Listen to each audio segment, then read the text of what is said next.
Hi, my name's Kane Ramsey. Thank you very much for choosing to join me on this training course. I'm going to be your instructor, your guide, your mentor, your coach, possibly even your therapist at sometimes over the next 12 to 13 hours, as I'm going to do my very best to take you on a journey of understanding some of the main ideas that have made up this fascinating field of study called cognitive behavioural therapy. Now, the approach that I want to take towards delivering this training is not going to be academic, and it's certainly not going to be theoretical. I'm not here as a doctor with some concepts that you must take. I'm not here to give you any advice. Instead, I just want to take a very human approach. All right, what I want to do is I want to unpack some of these ideas, some of them actually quite profound. I want to relate them to myself and share them with you in a way that's hopefully going to enable you to completely understand everything that I'm talking about. Because if you're able to understand everything that I share with you, rather than just take notes and try to remember it, there's a pretty good chance that at some point you're going to be able to build some of these principles and ideas into your life. And this is when personal growth and improvement tends to happen. When we commit more to a process of personal growth and improvement, rather than the journey of trying to feel better, we find naturally that we tend to feel better as par for the course. All right, so you might be taking this training course for one of two reasons. Perhaps you're wanting to gain a few insights into yourself, to better understand yourself, perhaps learn how to manage yourself, regulate a bit more effectively, or it might be the case that you're looking for some hints and tips that's going to give you a bit of a framework for positively influencing other people that you know and care about in some way. You might be a manager or a leader who's looking to become more influential in your team. It doesn't matter, it's all okay. I've had parents in the past taking training courses such as this for the purposes of better relating to the children. So there are an endless number of reasons why people study cognitive behavioural therapy. But the angle that we're going to be taking throughout this training course is focusing on how it is that we can develop robust mental health and emotional well-being. Rather than just spending our days trying to get emotional highs and feel better about ourselves, how we can build some of these ideas into our life and grow and mature and become strong, responsible, mature and decisive human beings through the process. Does this sound all right? So my intentions, right, are to help you build yourself up, right? I am not here to tear you down in any way whatsoever. So let us just take 5 minutes here to dissect and break down everything that I'm going to be sharing with you over the next 3 sections of videos. CBT provides us with an effective and quite an eye-opening framework in life that promotes accurate thinking. So this is the first idea that I want to just really present and throw your way. Accurate thinking. Right, how many times in the past may you have been a little bit guilty of perhaps blowing things out of proportion, or maybe you've put 2 and 2 together and come up with 374 or something like this. What I'm saying, we all do this. All right, so we go through life, most of us, with a perspective, with a worldview, with an opinion, with a way of seeing things. And this is one of the main ideas that CBT is based on. And it's this, that the way in which we see things, the way in which we interpret our life's events, might not always be 100% accurate. As flawed and imperfect human beings, sometimes we can put 2 and 2 together and not come up with the right answer.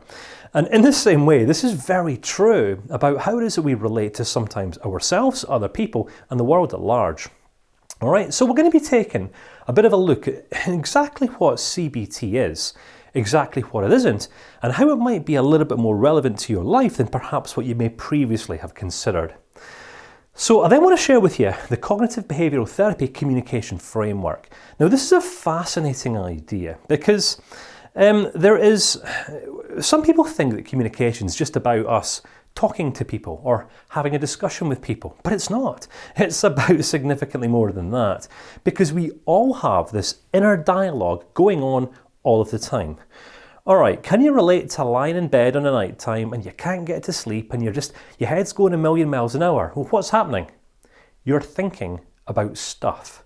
And I want to boldly propose right now that it's thinking that causes us our greatest stresses and pressures in life. All right, in the same way that we can think ourselves into absolute catastrophic situations, we can also learn how to discipline our thinking and then work our way out of catastrophic patterns of thinking. And this is a hugely valuable lesson to learn today, especially in the midst of our modern and contemporary 21st century culture. So we're going to be looking at this communications framework. A, how it is that we communicate with ourselves, because the way in which we communicate with ourselves always has a knock-on effect in terms of how it is that we relate to other people. All right? Whether we're aware of this or whether we're not is completely irrelevant. All right? It's a fact. And I want to show you how this is true in the videos that follow. Because how we relate to ourselves, and then in turn how we relate to other people, will then go on to impact how it is that we relate to the world at large, whether the world is a place to be scared of, whether it's a place to be intimidated of, whether it's a place to be stressed in, or whether the world presents us with endless and boundless opportunity to create, to grow, to develop, to improve, to be who we are, all right? The fascinating thing is that we actually each have the final say in all of this, all right? So I want to show you how this is true. So we're then going to look at the foundational assumptions of CBT. All right, CBT is referred to one of the cognitive psychology. So cognitive psychology is essentially the school of psychological thinking that cognitive behavioural therapy was kind of born out of, if you like. So cognitive psychology is one of the schools of thinking within the field of psychological research as a whole. Psychology is referred to as a social science. All right, the social sciences are not hard empirical sciences. The empirical sciences are kind of like biology, physics, chemistry, where we're looking at hard matter, we're looking at facts, and simply explaining what is true. But when it comes to explaining our human experience, all right, what we're dealing with is pretty much subjectivity all of the time. Now, don't get me wrong. It is possible for us as human beings to be objective. We can be completely objective about our subjectivity, about what we're thinking and about how we're feeling. But it's sometimes also true that our emotions are triggered by inaccurate thoughts or by unhelpful, limited, or sometimes inaccurate beliefs. Just because we believe something to be true as human beings doesn't necessarily mean that it's true. All right, so I want to present you with a couple ideas here because I want to hook you in. All right, when I first started studying CBT for myself, I actually done so to better understand myself, to help regulate and manage myself more effectively, because going back 12 years ago, I was not doing this well. All right, so if you're finding yourself in a place of life where you're kind of a little bit all over the place, fear not, right? I have been there. I managed to kind of sort myself out, which means that you most certainly can too. So these foundational assumptions of NLP, as with all of the main sciences, the hard sciences or the social sciences, we need a starting point, all right? So we've got to make some assumptions. We've got to consider some ideas to give us a starting point, all right? So one of the main foundational assumptions of CBT is that human beings are capable of changing. In the same way that we make up our minds about certain things, come on, I know you're going to be able to relate to this. Some people make up their minds that they're useless. Some people make up their minds that they're stupid, that they're not this enough, they're not clever enough, all that sort of thing. And then at some point later on in life, they're presented with a bit more information, and what happens? They change their minds. All right, sometimes children believe in aliens. Sometimes children believe that the world is flat, and then they go to school, get a bit more information, and they change their minds about things. So it is possible for us to change our minds. It is possible for us to change our minds about ourselves. It's possible for us to change our minds about how other people are. Because the main idea here, one of the main assumptions is that we're only ever one shift in perception away from experiencing life in a completely different way. Now, this is some pretty good news for a lot of people, and this stuff should be getting taught in school, but it's not yet. All right, so we're then going to go on to delving into self-awareness. All right, there's a basic journey of growth that we can go on as human beings, and I want to help you understand this. All right, self-awareness is the starting point of all self-improvement, all personal growth. Now, if you decide that you never want to embark upon the personal growth journey, well, that's your prerogative. Good luck with the rest of your life. All right, some people will spend their whole days, right, wanting to feel better about themselves. Well, that's one perspective, that's one approach to life that we can take, but there is another one. This alternative approach to life is that we commit our days towards becoming better, to growing, to maturing, to becoming more responsible, to becoming more consistent in our ways, more decisive, stronger human beings. Some people commit their days to becoming role models in society. All right, so what I'm saying is we have a choice. We can commit our days to just feeling better about ourselves, wanting to feel happy, and there's nothing wrong with that. Or we can commit our days to something a little bit more meaningful, i.e. becoming the kind of people that other people in society at large might find a bit more value in. But we each, again, have the final say in this. All right, so as we grow in self-awareness, we begin to grow in appreciation for the extent of the options and the choices that we actually have available to us in life. So I want to help you understand this, all right? Because growing in self-awareness precedes personal growth and our ability to regulate and manage ourselves. All right, come on, we're brought into the world as little babies, all right, kind of clean slates. Now, granted, I know there are some people and some pockets in society that believe that they, are born again from past lives and all that sort of thing, but we're not talking about that. Right? We're talking about our capacity and our ability as human beings to manage and regulate ourselves and our emotions on a minute-by-minute basis. Because we have an option, don't we? We can choose to be emotionally reactive towards people and things. We blow hot and cold. 1 minute we're up, 1 minute we're down. Or we can learn how to take a more responsive approach to life. And the difference between living life in a reactive way and living life in a responsive way is self-awareness. The awareness that we actually have a choice in the matter. Now, this is a discipline within itself, right? It's not as simple as this, but I do want to share with you a framework to help you understand how you can actually begin to become significantly more grounded and balanced and structured and disciplined within yourself as soon as you're ready to. All right? Sound like good news? I sincerely hope so. We're then going to look on to explore some ineffective behavioural infrastructures. Now that might sound a little bit complex, but it's not. All right? Sometimes if we want to better understand or gain a deeper appreciation for how it is we might best conduct ourselves in the context of our vocation, in the context of our day-to-day relationships, personal, intimate, social, professional, or whatever, all right? It's good to have something to compare ourselves up against, all right? If you think about it, as human beings, we all live in this constant state of comparison, don't we? If you've ever met a person who struggles with low self-esteem, all right, and then we actually engage in a conversation with this person to understand the reasons why, you will more often than not find that people with low self-esteem live in this perpetual cycle of comparing themselves to other people who they perceive as being greater than them, or better than them, or better looking than them, or smarter than them, or fitter than them, or richer than them, or whatever, just more than them, all right? And the interesting idea here is if we are committed to the process of putting people up on a pedestal, then what we're unknowingly doing sometimes is putting ourselves down. And this is the basis for all low self-esteem. Very, very practical. All right, no mental disorders required here. All right, no diagnosis needed. All right, when we learn to understand ourselves as human beings, we begin to appreciate the extent of the options that we actually have to become better, to be different. Right? If we have no choice, and if we don't have the capacity to choose to be better, we have no choice whatsoever. All right. So then I want to come on to the meaty stuff. All right. The principles for personal growth and maturity.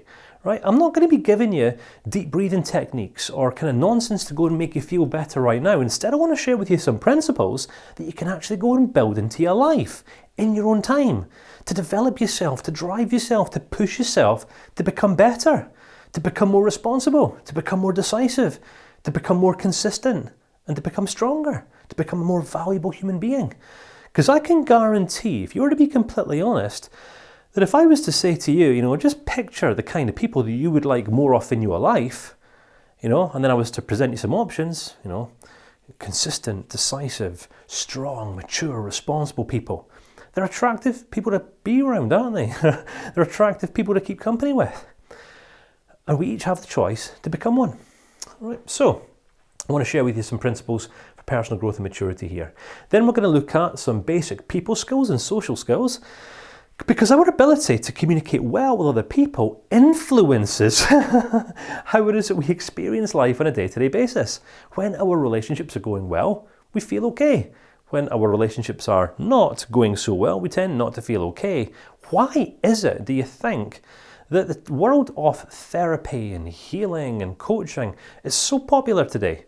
Do you think it's because people have strong, healthy, robust relationships in their life, people whom they trust to open themselves up to and just share off their concerns? Well, it seems that actually the opposite is quite true.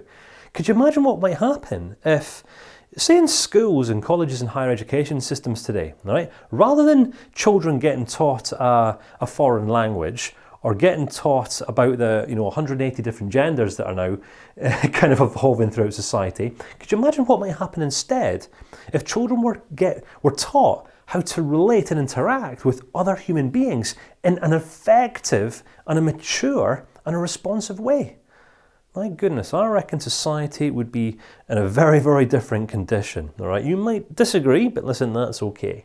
So we're going to then wrap up the course by considering how it is that we can apply everything that I share with you out there in the real world. It might just be the case that you go on to apply these ideas in the context of your day-to-day life, in your relationships, in your career, or as I mentioned right back at the start of this clip, you go on to share some of these ideas that I present with you out there with other people that you know, perhaps people that you work with, your family, your children, whatever. It's entirely up to you.